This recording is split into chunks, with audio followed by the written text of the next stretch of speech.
औज़ुबिल्लाहिमिनश्शैतानिर्रजीम बिस्मिल्लाहिर्रहमानिर्रहीम। Dear students, अस्सलाम वालेकुम। हमारा आज का टॉपिक है scarcely and hardly. When do we use scarcely and hardly? हम स्केर्सली या हार्डली कब इस्तेमाल करते हैं? दोनों का तर्जमा स्केर्सली और हार्डली का मतलब बमुश्किल है। जब आप कोई काम कर रहे हो और आप ऐसे जुमले बनाते हो कि मैं अभी घर पहुंचा ही था कि बारिश होने लगी, मतलब इसमें आप कहते हो कि बमुश्किल मैं घर पहुंचा ही था कि बारिश होने लगी, बमुश्किल मैं अपने एग्ज़ामिनेशन हॉल में पहुंचा ही था कि पेपर शुरू हो गया। जब इस तरह के जुमले आप बनाते हो जिसमें बमुश्किल हो कि मुश्किल से ऐसे हुआ ही था कि ऐसे हो गया, जब ऐसे सेंटेंसेस आपको ट्रांसलेट करना हो तो डियर स्टूडेंट्स, आप बमुश्किल या मुश्किल से ही का तर्जुमा करने के लिए आप स्केर्सली यूज़ करते हो अपने इंग्लिश के सेंटेंसेस में या हार्डली यूज़ करते हो। और ऐसे सेंटेंसेस में जब बमुश्किल यूज़ हो, स्केर्सली या हार्डली यूज़ हो, तो ऐसे में जुमला आगे चलते हुए के का तर्जुमा भी करता है। ऐसे हुआ ही था कि यूं हो गया। तो डियर स्टूडेंट्स, आपने के का तर्जुमा स्केर्सली और हार्डली के होते हुए आपने के का तर्जुमा करने के लिए व्हेन यूज़ करना है।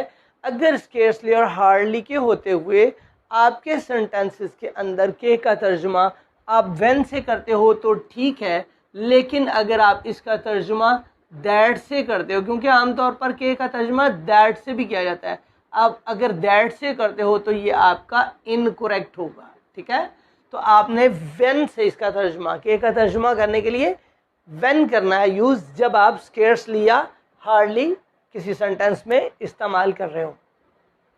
अब सवाल ये पैदा होता है कि बमुश्किल का तर्जुमा अगर स्केर्सली से है और हार्डली से भी है तो अलग अलग क्यों है? तो डियर स्टूडेंट्स, इसमें डिफरेंस ये है कि जब आप स्केर्सली का तर्जुमा करोगे तो स्केर्सली को किसी और तरतीब से आप यूज़ करोगे, और हार्डली जब आप यूज़ करोगे तो फिर आपका जो स्ट्रक्चर फॉर्मेशन होगा, सेंटेंस की फॉर्मेशन होगी, उसमें थोड़ी तरतीब मुख्तलिफ होगी। वो तरतीब किस तरह से मुख्तलिफ होगी, हम सेंटेंसेस की मदद से इसको जानने की कोशिश करते हैं। अगर आप एक सेंटेंस लेते हो, आपके पास सेंटेंस है, मैं बमुश्किल घर पहुंचा ही था, मैं बमुश्किल घर पहुंचा ही था,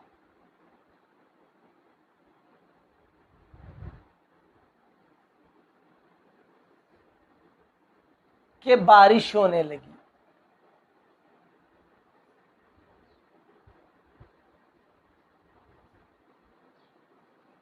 अब हम इस सेंटेंस को पहले स्केर्सली को यूज़ करते हुए करते हैं, ठीक है, फिर हम हार्डली को यूज़ करते हुए ट्रांसलेट करेंगे, ताकि दोनों की ट्रांसलेशन आपके सामने हो और आपको दोनों तरह से ट्रांसलेट करना आ जाए। ठीक है, तो अब हम स्केर्सली के साथ इसको ट्रांसलेट करते हैं। अब आप इसको जब करेंगे तो आप पहले स्केर्सली यूज़ करेंगे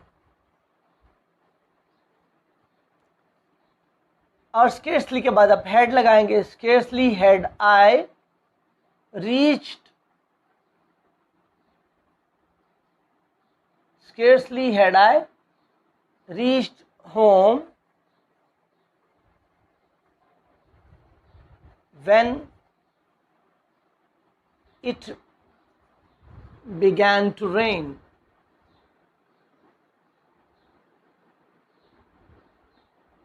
ऐसा भी कर सकते हैं, when it started raining, when it started raining या when it began to rain। अब आप इस बात को समझिएगा।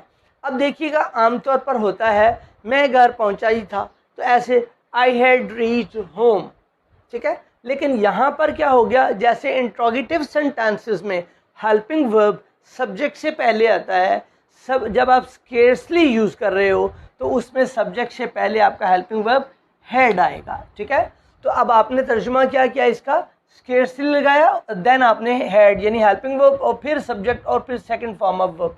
मतलब कहने का ये है कि आपने सेंटेंस को ट्रांसलेट करना है उसके टेंस के मुताबिक, पहुंचा ही था। ठीक है, आपका यूं लग रहा है जैसे ये पास्ट परफेक्ट हो, तो उसके मुताबिक आपने इसको ट्रांसलेट करना है, और होगा ये हमेशा इसी तरह ही, पास्ट में ही होता है, पास्ट परफेक्ट में ही इसको आप स्केर्सली और हार्डली को यूज़ करते हो, क्योंकि आप बात पास्ट की ही करते हो जब आप स्केर्सली हार्डली यूज़ करते हो कि मुश्किल यूं हुआ ही था। ठीक है ना, ऐसा नहीं आप कर सकते कि आप इसको प्रेजेंट या फ्यूचर में रह के ट्रांसलेट करें, आप इसको पास्ट परफेक्ट में ही ट्रांसलेट करेंगे और उसमें हेल्पिंग वर्ब आपका हैड ही होगा, ठीक है। तो आपका ये जो सब्जेक्ट होगा, आपका प्रोनाउन जो होगा वो चेंज हो सकता है, लाजिम नहीं कि आई हो, यहाँ पर यू भी हो सकता है, वो भी हो सकता है, he she it anything can be, right, किसी का नेम भी हो सकता है। तो जो आपने करना है वो ये है कि स्केर्सली लगाने के बाद आप हैड ही हेल्पिंग वर्ब लगाएंगे और उसके बाद जो भी प्रोनाउन होगा वो लगाएंगे और वर्ब की आप थर्ड फॉर्म लगाएंगे, ठीक है। और उसके बाद आपने मंजिल, वो जगह जिस जहाँ की बात हो रही वो लगाना है, और आपने के का तर्जुमा करने के लिए व्हेन लगाना है। अब आपने ये समझा कि scarcely had I reached home when it began to rain, ठीक है, ये पास्ट परफेक्ट है। पास्ट परफेक्ट में आपने ये पढ़ा होगा कि एक पोर्शन उसका पास्ट परफेक्ट का होता है तो दूसरा आपका जो होता है वो पास्ट इंडेफिनिट का होता है, यानी सब्जेक्ट के बाद आप सेकंड फॉर्म ऑफ वर्ब लगाते हैं। तो इन रूल्स के तहत आपने, यानी पास्ट परफेक्ट के रूल्स के तहत आपने इसकी ट्रांसलेशन कर ली। फ़र्क ये है कि स्केर्सली देन आपने हार्ड लगाया। अगर आप हार्डली लगाते हो तो इसी जुमले का तर्जुमा कैसे होगा, आप पहले सब्जेक्ट लगाएंगे और उसके बाद आप हेड लगाएंगे और देन आप हार्डली लगाएंगे और तर्जुमा यूँ होगा आई हैड हार्डली, और फिर आपका सेम वही तरतीब रहेगा जैसे इस सेंटेंस की थी, reached home when it began to rain.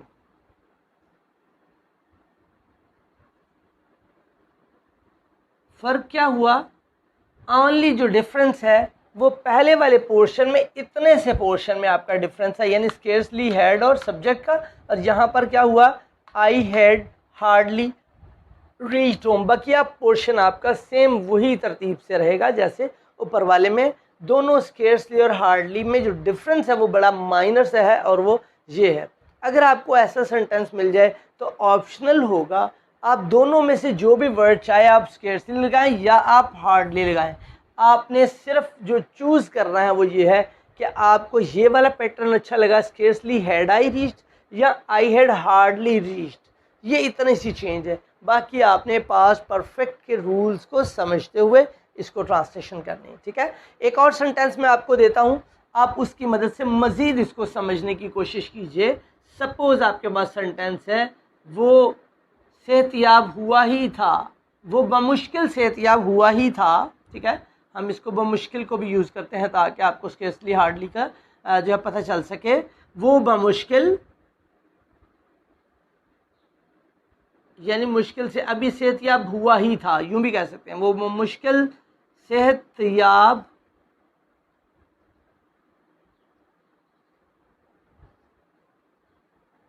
हुआ ही था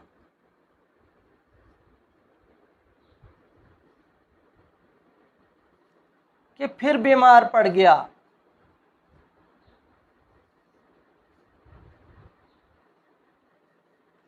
मीन्स कि अभी ठीक हुआ था कि फिर बीमार हो गया। तो बमुश्किल से सेहतियाब हुआ ही था, वो बमुश्किल से सेहतियाब हुआ ही था, ठीक है। अब आपने इसको पास्ट परफेक्ट के कवानीन के तहत इसको ट्रांसलेट करना है और चूज़ करना है आपने कि वे कौन सा लेना है। सपोज़ आप फिर स्केर्सली का यूज़ ले रहे हो तो आप इसको ट्रांसलेट करेंगे, स्केर्सली शुरू में लगाएंगे बमुश्किल का तर्जुमा करने के लिए, हेड लगाएंगे उसी तरह ही, और देन आप सब्जेक्ट लगाएंगे। यहाँ पर आई था मैं का तर्जुमा, यहाँ पर वो है तो वो का ट्रांसलेशन के लिए आप ही लगाएंगे। स्केर्सली हैड ही रिकवर्ड, सेहतियाब होना,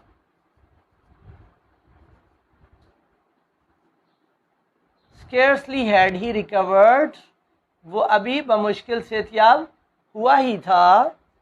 क्या हो गया, के का तर्जुमा किससे करेंगे, व्हेन से, आप दैट से नहीं करेंगे, ठीक है। That scarcely had he recovered when he fell ill again,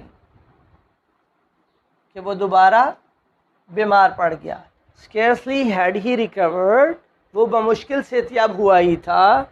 when he fell ill, fall ill बीमार पड़ जाना, fell ill, second form of fall, fell ill again, it लिख दिया फेल इल अगेन, कि वो दोबारा बीमार पड़ गया। ही फेल इल अगेन, वो एक बार फिर से बीमार पड़ गया। तो डियर स्टूडेंट्स, इस तरह आपने स्केर्सली में, अगर आप हार्डली में करते हो तो आप ही लगाओगे, जैसे इसमें लगाया था, इसकी जगह यूं ही लगा ली, ही हैड हार्डली रिकवर्ड, आगे सेंटेंस दोबारा वही रहेगा, मतलब दोनों की तरतीब। चलिए मैं एक बार आपको फिर समझा देता हूँ, थर्ड वाले को मैं एक ही से कर दूंगा। अब आप देखिएगा सब्जेक्ट इसमें क्या है, अगर आप हार्डली लगाते हैं, he had hardly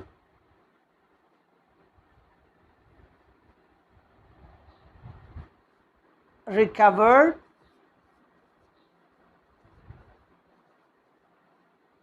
when he fell ill again.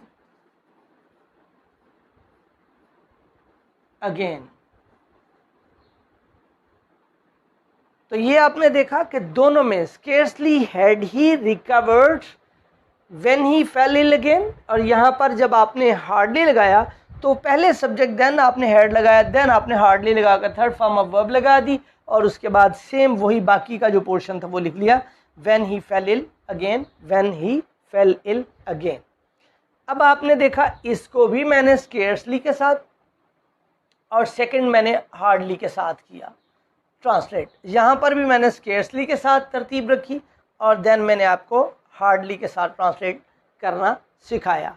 ये दोनों एक ही मानी देने वाले अलग से आपके वर्ड थे, जिनको यूज़ करते हुए आपने इसको स्केर्सली और हार्डली को समझने की कोशिश की। ठीक है, एक और सेंटेंस ले लेते हैं। मैं बमुश्किल गाड़ी पर सवार हुआ ही था कि,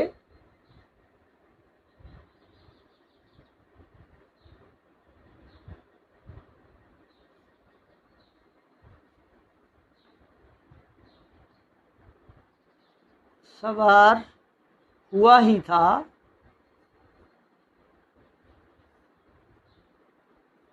कि गाड़ी चल पड़ी। यानी अगर आप ना बैठते, सवार ना होते, तो आपकी गाड़ी मिस हो जाती। तो ये है, आपने एक काम किया बमुश्किल, वो क्या था कि आप गाड़ी पर सवार हुए, तो हुआ क्या कि गाड़ी चल पड़ी। अब आप हार्डली के साथ करते हो, सपोज आप कहते हो स्केर्सली के साथ आपको टफ लग रहा है, अब हार्डली के साथ प्लेन वे ऑफ ट्रांसलेशन है, तो आप क्या करेंगे, मैं बमुश्किल गाड़ी पर सवार हुआ था, आई हैड, सब्जेक्ट इसमें आई है, तो आप आई के बाद हैड लगाएंगे, और सवार होना third form of verb, I had hardly, पहले हार्डली लिखने के बाद third form of verb, I had hardly, third form क्या है, सवार होना, माउंट, सवार होना, mounted, I had hardly mounted the train